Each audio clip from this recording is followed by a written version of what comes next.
Des millions de personnes souffrent d'acouphènes en France, cependant la gêne occasionnée est perçue de manière plus ou moins intense. Certains se disent légèrement embarrassés, quand d'autres s'avoueraient, affectés par ces sonorités devenues insupportables à vivre. À quoi sont dus les acouphènes ?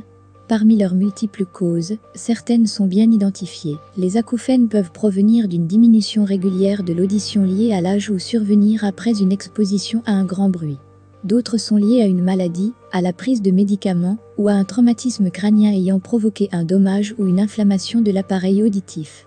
Mais si les acouphènes peuvent en effet avoir pour origine un problème d'ordre anatomique, il semble que leur persistance soit plutôt d'ordre psychique ou psychosomatique et correspondrait à l'expression d'une souffrance, comme cela peut se présenter pour l'eczéma ou les migraines. Aussi, des difficultés comme un stress récurrent, un choc psychique ou une dépression peuvent intensifier leur perception. De ce fait, ce qui serait au départ une légère gêne anodine s'avère être accéléré par des facteurs aggravants. Et plus les acouphènes se répètent ou sont perçus fortement, plus ils vont engendrer de stress, d'anxiété, de fatigue ou de déprime. C'est pourquoi il est important de prendre en considération l'ensemble des éléments pouvant interférer et augmenter le désagrément ressenti.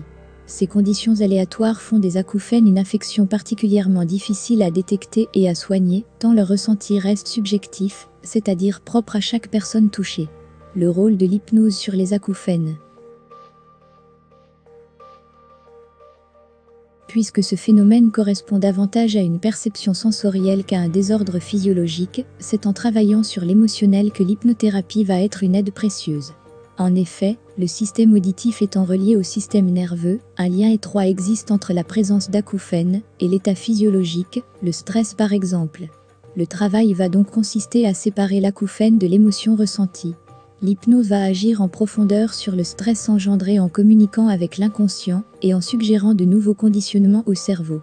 Cette technique va permettre au patient de dépasser ses troubles physiques et ses blocages psychologiques afin de retrouver un équilibre émotionnel et réguler les fonctions de l'organisme. L'hypnothérapie fonctionne principalement par la puissance de la suggestion, c'est-à-dire l'insinuation d'idées et de croyances nouvelles. Pour cela, le patient va être amené dans un état de conscience modifié. Cet état hypnotique s'apparente à une méditation profonde et, tout comme elle, joue un rôle sur le fonctionnement du cerveau. Tout d'abord, le thérapeute va conduire le patient, qui reste conscient de son environnement tout au long du processus, dans une détente profonde et un complet relâchement de son corps. Cette relaxation va l'aider à concentrer son attention sur les sensations agréables de son corps, de façon à faire abstraction de la gêne occasionnée par l'acouphène. Ensuite, parmi les outils propres à chaque thérapeute, vont être utilisés notamment les dissociations corps-symptômes, les fractionnements qui approfondissent l'état d'hypnose, les réinterprétations, les représentations mentales, les visualisations et pensées positives, ou encore les amnésies qui vont faire oublier un temps ces bruits insoutenables. Une autre technique employée est l'analgésiacousie, qui va remplacer les acouphènes par d'autres sons ou sensations.